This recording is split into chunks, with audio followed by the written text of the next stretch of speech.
পচা, কেমন আছিস? ভালো আছি, কিন্তু ফুটো তো ভালো নেই। সে ফুটোর আবার কি হলো রে? মানে আমার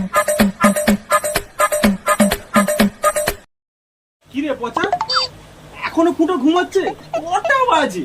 সেটা আমি কি করে বলবো, তুমি ফুটো কি জিজ্ঞাসা করে নাও। ফুটো, ফুটো, ওই, তুই এখনো ঘুমাচ্ছিস কেন? কটা বাজে?